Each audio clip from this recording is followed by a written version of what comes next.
Olá pessoal, bem-vindos a mais um vídeo aqui do Aventuras na Leitura. Eu sou a Kelly e no vídeo de hoje eu retorno com a famosa lista dos 10 livros para ler em 2024. Em 2023 eu acabei não fazendo essa lista porque eu quis priorizar outras leituras, mas em 2024 eu trago novamente essa lista. Lembrando que eu já tenho uma lista de 12 livros para ler em 2024, que são os livros do Clube Aventuras na Leitura. Na verdade, são leituras coletivas para o ano que vem, para 2024, e eu convido você a participar como agente do clube. O Clube Aventuras na Leitura é 100% online. Tem 2 vídeos aqui no canal explicando melhor como funciona. Eu vou deixar linkado para vocês nos cards e na descrição também. Mas então eu já tenho essa lista. Na verdade são 7 livros, porque os demais livros serão escolhidos pelos leitores do clube.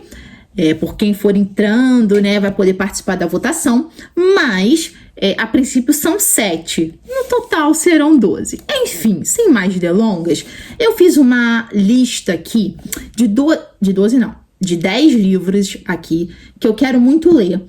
E alguns deles são livros pertencentes a desafios literários, que é o desafio da Rory Gilmore.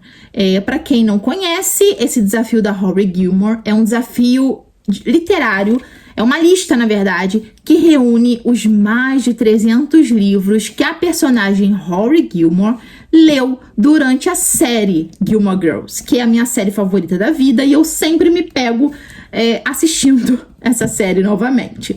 Então é uma série que a gente chama de série conforto, né? E tem alguns livros bem interessantes ali na lista. E eu aproveitei também para separar alguns da lista e outros que não fazem parte da lista, mas que eu tenho aqui em casa e que eu quero muito ler. O primeiro livro dessa lista é Siddhartha, do Hermann Hesse. Vocês podem ver que eu já comecei a ler, né? Mas eu acabei abandonando ele porque eu tive outras prioridades de leitura, já que eu leio muitos livros teóricos, né? De teoria da literatura, enfim, porque eu monto os materiais para os leitores do clube de leitura. Então eu acabei deixando esse livro de lado, mas eu estava gostando bastante. É um livro que fala sobre o poder da sabedoria, né? E aqui diz que é fruto de uma viagem à Índia em 1911 e foi publicado 11 anos depois, em 1922. Siddhartha é um espírito rebelde que seguiu os ensinamentos de Buda, mantendo-se fiel à sua própria alma. E a gente vai ver aqui, né, altas doses, como a própria sinopse diz, altas doses da angústia ocidental no confronto do individualismo com os ideais de iluminação. Na verdade, é um romance baseado na vida de Buda. Então, é um livro bem interessante, vai falar justamente sobre a questão da importância da sabedoria, da conexão, da meditação, e eu quero fazer essa leitura, retomar, na verdade. Outro livro que eu tenho aqui, eu comprei esse ano, que é Padre Sérgio, do Tolstói, literatura russa, né? Eu tenho vontade de ler esse livro desde a época que ele era publicado pela Kozak. E eu consegui uma promoção na Companhia das Letras, que republicou, né, o Padre Sérgio. E esse livro traz a história de um príncipe que está perto de se casar. E faltando um mês para o casamento, ele larga tudo, abandona tudo e vai para um monastério. Temos essa presença bem forte de questões religiosas, né, nos livros do Tolstói. E isso a gente falou bastante, inclusive, no Clube Aventuras na Leitura de 2023, porque nós lemos 2 livros do Tolstói no clube, Ressurreição e A Morte de Ivan Ilitch. Então a gente falou bastante sobre esses aspectos religiosos, teológicos, na verdade. E diz, né, que Padre Sérgio reúne as principais preocupações e motivações que marcaram o fim da vida de Tolstói. A súbita conversão do protagonista diz muito sobre aquilo que o autor pensava sobre a vida mundana, repleta de tentações, ambições e orgulho, em oposição ao rigor do mundo eclesiástico, regido pela privação e pela obediência. Então é um livro, na verdade, uma novela, né? Não é um romance extenso, é uma novela. E temos aqui, então, um baita livro que gerou também muitos comentários na época em que foi publicado, no século XIX. Também pretendo finalmente ler um livro que está na minha lista de possíveis leituras há muito tempo, que é Neve, do Orhan Pamuk, literatura turca. O livro se passa na década de 90 e aqui diz que depois de anos de exílio na Alemanha, o poeta turco K volta a Istambul para o enterro da mãe. De lá segue para a remota Kars, na fronteira com a Geórgia, a pretexto de fazer uma reportagem sobre uma onda de suicídios entre jovens islâmicas. Então o livro já começa com um assunto bem pertinente. E depois, dessa visita, ele acaba sendo surpreendido por uma nevasca que bloqueia as estradas. E durante essa nevasca, um ator e sua esposa aproveitam para liderar um golpe militar. Embora tenha se distanciado da política há muitos anos, K é alçado a protagonista involuntário dessa revolução. Então a gente vai acompanhando os desdobramentos dessa história, que tem um contexto histórico aí por trás, que a própria sinopse diz que Pamuk, o autor, criou um romance complexo, multifacetado, uma visão original e arrebatadora da realidade, como só a ficção permite. E foi um livro que, inclusive, ganhou o Prêmio Nobel de Literatura de 2006. Então, foi publicado já há bastante tempo. Então, está aí na minha lista para 2024. Próxima leitura para 2024 é a literatura inglesa, com Jane Austen e a Abadia de Northanger. Eu comprei também esse livro recentemente, porque eu sempre tive muita vontade de ler, pela ambientação, É um livro que se passa em uma abadia. E aqui diz que a autora, a Jane Austen, acabou fazendo uma paródia com a literatura gótica, que estava no ápice, no século XVIII. Inclusive, foi o primeiro romance concluído pela Jane Austen. Bom, a nossa protagonista aqui é Catherine, uma jovem leitora que aos 17 anos começa sua vida em uma outra cidadezinha. Aqui diz que é nessa cidade que ela conhece os personagens e o cenário que tornarão seus sonhos realidade. Ela é convidada pela família de um rapaz, o Henry, para se hospedar em uma abadia. E ali, essa abadia começa a se mostrar um lugar repleto de mistérios, com um passado sombrio e um vislumbre também de um amor que era tudo o que a Catherine desejaria. Aqui, então, um livro bem diferente, com uma pitada de suspense, Claro, o romance não pode ficar de fora, mas com uma pitada aí de suspense. Esse suspense trará também questões bem cômicas, que resultará em críticas que Jane Austen faz à sociedade ao período da época, bem típico de suas obras. Próximo livro escolhido, literatura estadunidense, com As Aventuras de Tom Sawyer, do Mark Twain. Esse livro aqui me chama a atenção pela sinopse, tá? Eu não conheço muito dessa história, mesmo que ela seja bem comentada, mas é um clássico da literatura que vai trazer a história do próprio protagonista, que dá título ao livro, Tom Sawyer, e seu bando de ladrões.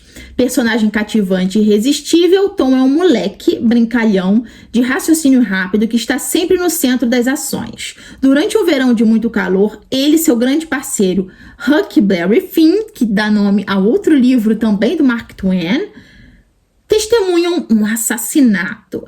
E enquanto os amigos tentam escapar do nefasto vilão Índio Joe, Tom cria um grupo de piratas, descobre o amor, se perde em uma caverna sinistra, vai ao seu próprio funeral e numa casa mal assombrada encontra um tesouro. Então percebam que é um livro repleto de aventuras, e eu acho que no meio de tantas leituras que eu escolhi com temas pesados, é interessante uma leitura para quebrar aí essa seriedade, e trazer aventura, mistério, sem deixar de lado temas importantes, Esse livro aqui traz temas como racismo, escravidão, violência, pobreza e vingança. Então, por mais que seja uma aventura, Mark Twain, o autor, traz esses temas importantíssimos para serem discutidos nesse livro. Coloquei na lista mais um livro da literatura russa, que é Pais e Filhos, do Turgenev.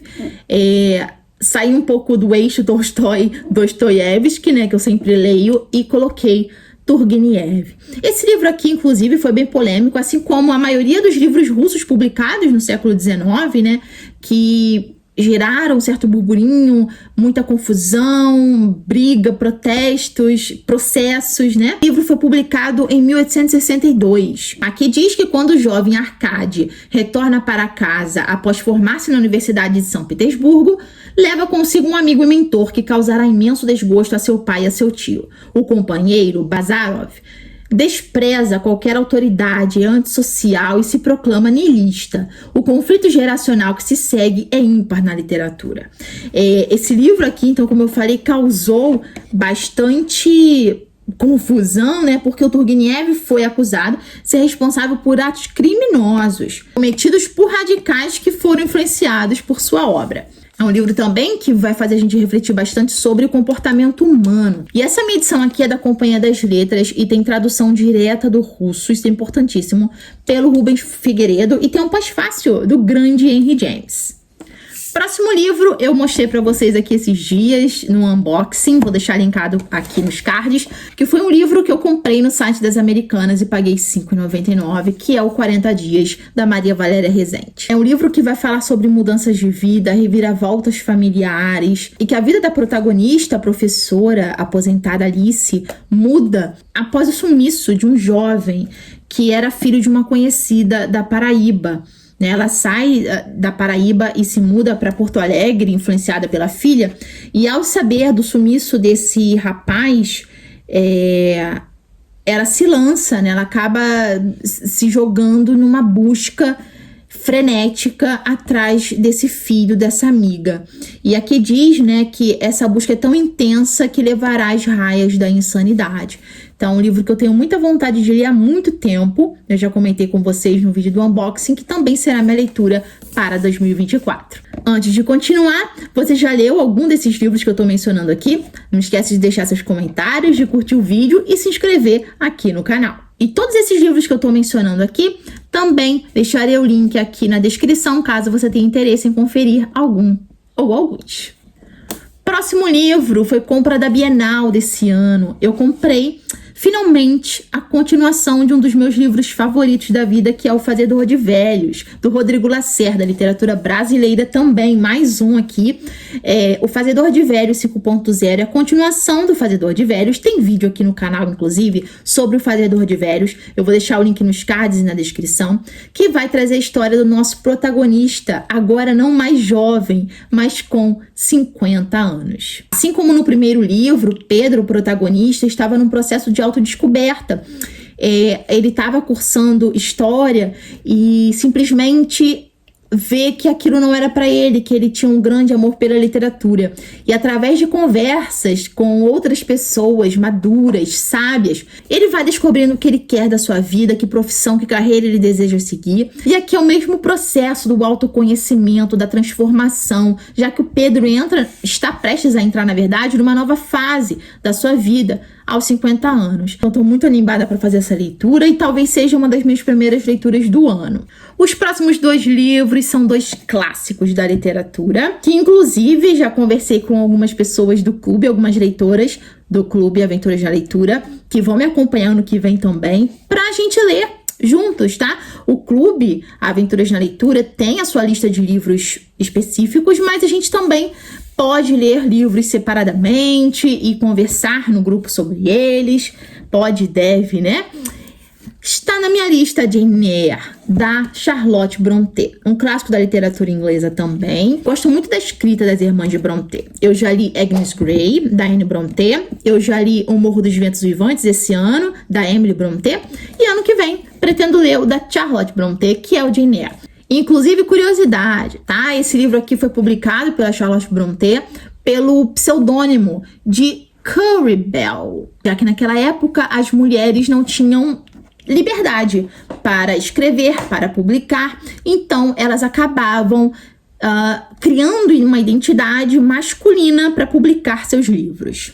E aqui diz que a vida de Jane Eyre, pobre órfã condenada a vagar por diferentes casas e famílias até encontrar o seu lugar, emociona leitores há mais de 2 séculos. Pelos olhos da protagonista, acompanhamos não só o árduo amadurecimento de uma preceptora na Inglaterra vitoriana, mas os desafios enfrentados pelas mulheres no século XIX.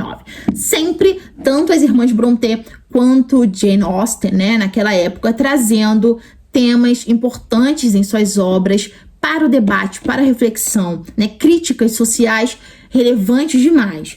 Aqui diz que Charlotte Brontë criou um dos romances mais emblemáticos da língua inglesa, que vai trazer temas como poder, ambição, vingança, diferenças sociais e, é claro, o amor, assim como Jane Austen faz também em suas obras. Então, são escritoras magníficas, geniais. Era uma das disciplinas que eu mais gostava na faculdade de literatura inglesa. E agora, em 2024, lerei então Jane Eyre.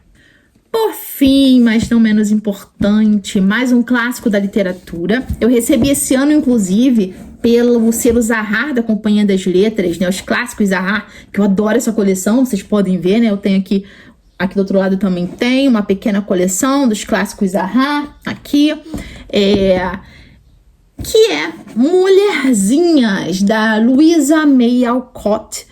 Tem filme, né? Acho que muitos de vocês já devem ter visto. Eu ainda não vi, ainda não assisti ao filme recente, né? Que foi lançado recentemente. Aqui nós temos literatura norte-americana, tá? A Louise é dos Estados Unidos. E nós acompanhamos em Mulherzinhas, então, a jornada na formação de algumas irmãs, né? Um grupo de irmãs. E são as irmãs March. Do primeiro Natal sem o pai, que luta na Guerra de Secessão, até a vida adulta, acompanhamos o amadurecimento de Meg, Joe, Beth e Amy. E crescemos juntos com suas conquistas, angústias, alegrias e desgostos. Então a gente acompanha justamente esse amadurecimento. Talvez possa até ser encaixado aí em um romance de formação, já que a gente acompanha o desenvolvimento desse grupo de mulheres, dessa família, né? E esse livro foi publicado no século XIX, em 1868. É um livro também que mostra o poder, né, da formação familiar na formação do indivíduo. Bom, pessoal, esses foram os meus livros escolhidos para ler em 2024. E a gente se vê então em um próximo vídeo. Até lá! Tchau, tchau!